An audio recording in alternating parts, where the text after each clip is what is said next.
What is up, fishing fam? It's your boy Luis, or that boy Segoy on the gram. Today, we're talking about the OSP Karen. Now, lately we've been having lots of questions about the rigging that has been being shared on the pro staff page and their page and whatnot, and that's this guy here.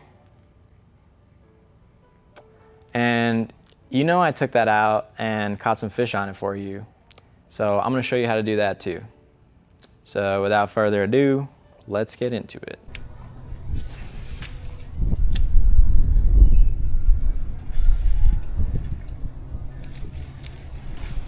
Fuck.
Oh my god, that was so sick.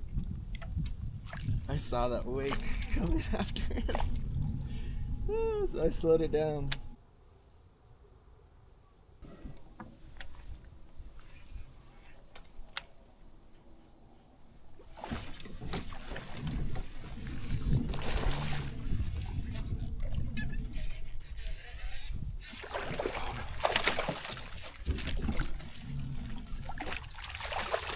Oh.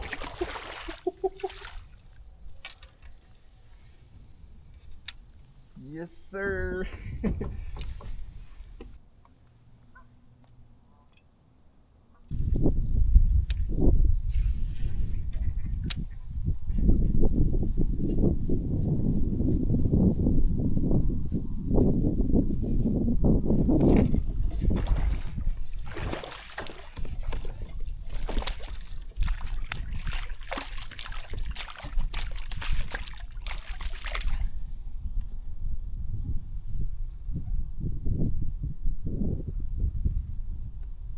The Karen, straight out the box, is basically just a hybrid crankdown. The front end is hard body, and then you got the soft body with the joint in the back here. Now what that does is you're getting a lot more life out of the crankdown because the front end is kind of doing all the work and it's just transferring that movement to the rear end here. And then with that joint, soft, and the soft body, excuse me, you're just getting a ton of life to it. So little twitches, that burning and pausing looks amazing with this bait. It's right under 2 ounces, I believe 50 grams. It's a slow float. I added just a little bit of a weight. I believe this is just under 2 grams to kind of just get it to slow sink, right? And how I was using this, pretty much how you just use a crank down. That, like I said, burning and pausing around cover, just running it over rocks, like rocky banks, covering water, that type of thing. Typically don't fish with a crank down, but this was a bait that there was a lot of hype before the release, and then it kind of got pushed back, and it was just, I don't want to say lackluster, but just like by the time we got it, everybody had already, like people like almost forgot about the bait, right? So it was really cool for me to see this bait have like a second life. I've been seeing so much like posts and catches and stuff on this bait now, kind of out of the blue. And that's because of that tune I was talking about. That's this guy here. And really, all it did was extend this joint, or create a joint here where the body was tight to the plastic. So there's a difference there, right? Not much, but when you fish it, completely changes the action. Now, basically what it does is make it like a dead walking bait, you know, you can add that action. You can still crank down on it. Instead of more of a roll on the crank down, you're getting just more of a body movement, right? Just a little tighter action, let's just say that, okay? We're talking a dead walk bait. Let's just, for an example, I'm gonna use the GI. So to make a bait turn on itself, they do that with a combination of two things. So like the Karen would come, the body is normally tight. So you can lengthen the joint this way or cut in on the sides of the body there. And that just allows for a wider path of motion. And you can kind of see that it's on the body of the Karen there too, right? Once that joint was created and it was pulled away, it has that same contour.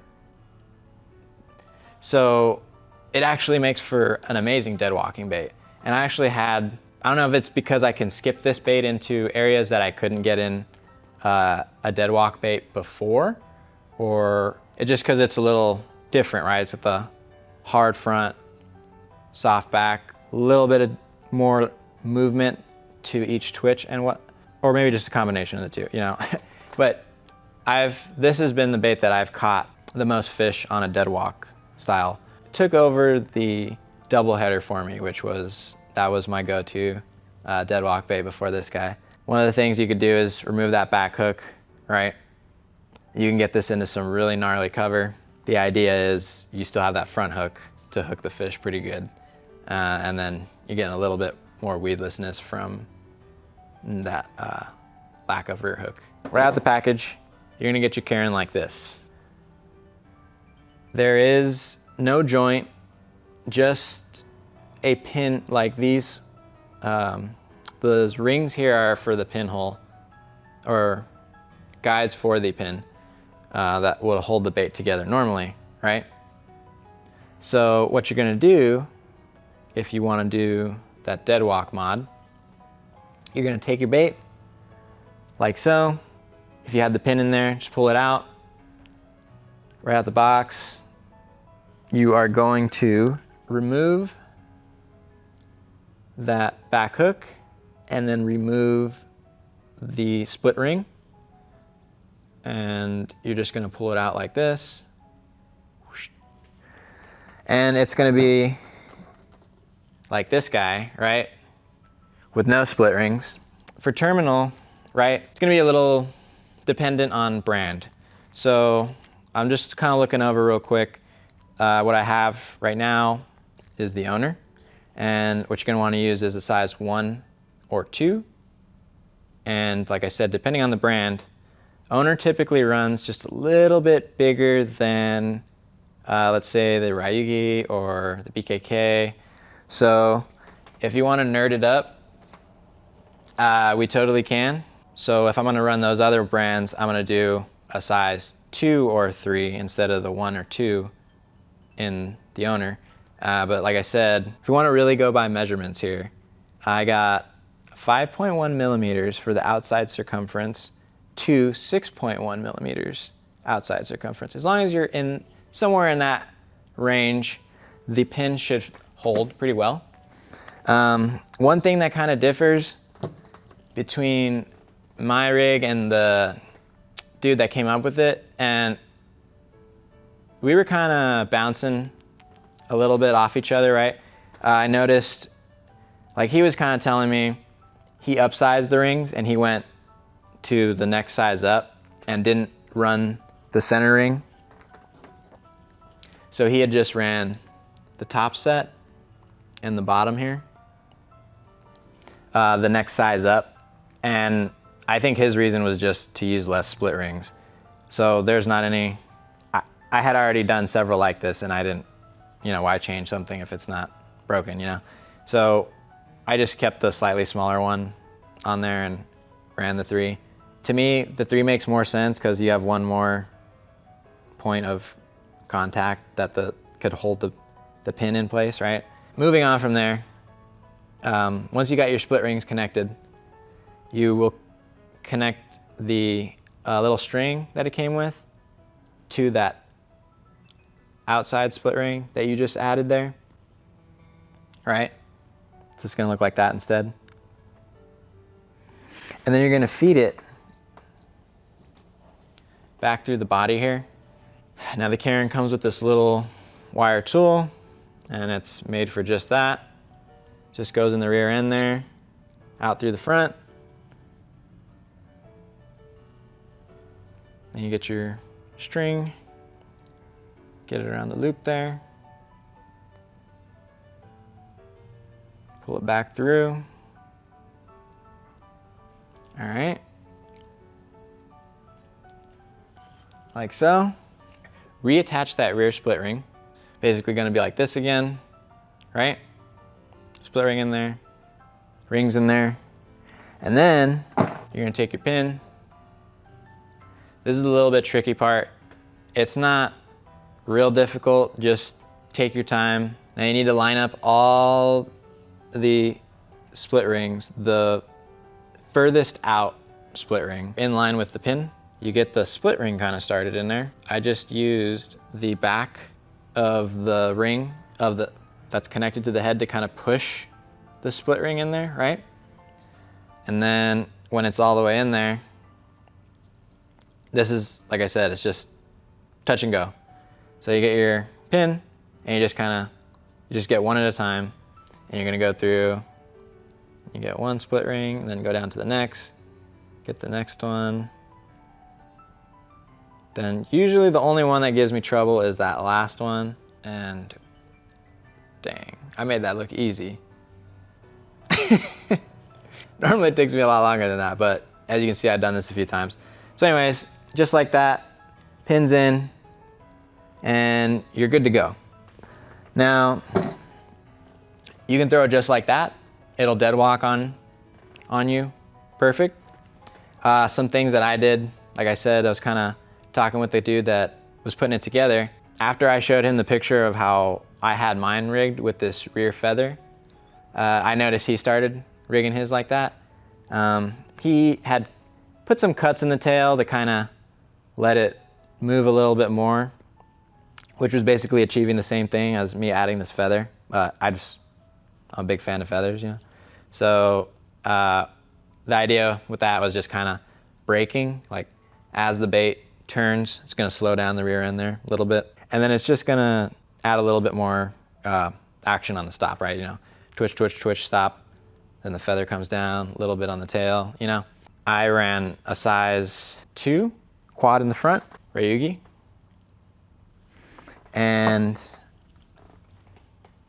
a size 3 feather in the back. For the weight, the Saltwater Karen comes in some different colors.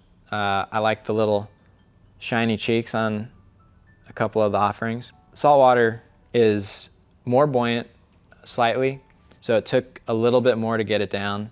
I think this is just under or around 3 grams I got on here, compared to almost 2 to get the standard down. And then the other thing that's different about the Saltwater is the rattle. So I kind of like that, that, you know, when you're walking, it kind of made sense to me. And then I was fishing around a little more stain water with this guy, you know, called him in pretty good. So, and then pink, right? I mean, the other one, I got a pink in the standard Karen, which is, that might've been the biggest fish I caught was on that guy. But this pink with the silver cheeks was like, really stood out to me. I just whispered my name, you know? So like I said, just the weight on there, and that was pretty much it. So, I mean, I don't think that's the end all. I think you guys could definitely add something to it to make it, I don't know, do something else, but tinker with it, you know? That's kind of how I had found that, like, you know, felt like I was getting some more bites with that feather, and then just weighting it a little bit more so I could kind of work it a little faster. Most of the time I was throwing that on the King Heavy Gladiator Ante. This goes 3/8 to 1.5 ounces. I throw like just over 2 ounce glide. I think feels amazing on this rod. And it's pretty fast, right? Now a lot of times I have people ask me like why I don't throw certain things on the diffuser, because I always talk about the diffuser. And the diffuser is an amazing rod, but it's a little slow, or not slow necessarily, but the bend is a lot deeper in the rod for baits that I need to work, right? It's good for more of a straight, like more stuff that I'm straight retrieving, and I need the rod to give. So this is when I would be choosing, even though the weight rating is there, this is when I choose the King Heavy over the diffuser, right? I love the King Heavy. I throw lots of different stuff on here. Like I said, lots of like wakes and glides, but typically something I need to input more so than I need the rod to give. I spent a lot of time throwing it on the tequila back rack also. Love that rod also, very similar to that King Heavy. But lately I've been throwing it on the Destruction in that Evoluzion lineup. Super sensitive, been chucking a lot of the exact same stuff on this rod, right? Like that dope for 2 ounce glide. But one thing I noticed is just kind of like an in-betweener, right? Just a hair softer than the King Heavy. So if I only have the one rod and I'm, you know, on the kayak, whatever, I kind of like this over just carrying the King Heavy because it's just hair softer. So it handles some of those wakes and stuff a little bit better. Like if I want to throw like a Magnum Square Bill or something like that in a pinch. Just feels just a little bit more broad, right? And this one tops out at, let's see, 3 ounces. So right about in that range. And like I said, it kind of makes sense now that I'm reading it, you know, 3 ounces, just a little bit, like I said, the other one's 2. So having just a little bit more room to play with there. 20-pound shooter, a Zillion 1000. That 8-speed. So, you know, when I'm walking a bait, I just want that quick, short, reel turns so I can get, you know, the bait walking. And then if I need to burn it, burn, pause, the speed is in the reel too there if I need to be doing that. So it kind of covers both of the main ways that I'm using that bait. Now, some of you might have noticed that this Karen is missing a lip. It is. It's also cracked. I threw this around and skipped this into docks pretty darn hard, more than a few times. So the bait does hold up pretty well to fishing around cover. It just recently started taking water and probably hit about 50 docks at Mach 5. So it did its job. But I noticed, funny enough, after I knocked that lip out, the bait has an amazing action and it turns on itself, similar to something like an IU Twitcher, right? So where you need to be inputting the bait the whole time to give it this walk, whereas compared to normally, you know, you have the lip in there, so even if you straight retrieve it, it's gonna get a little bit of action. So even if you lose the lip, or maybe if you just wanna try something a little different. The action is definitely different. It turns a little harder on itself without the lip. You can run it like that always, you know, just something else to play with. So that about wraps us up, guys. Thank you so much for watching. Thank you for your business. And Jeff's gonna leave everything linked below that we talked about. If you guys have any more questions, feel free to hit me up on the gram. I will get to you if I can. Alrighty guys, so that about wraps us up. I'm gonna have Jeff link everything down here so you know where to find everything. And I just wanna say thank you so much for watching. Thank you for your business. And if you guys have any other questions, feel free to hit me up on the gram and I will get to you. Alrighty, peace.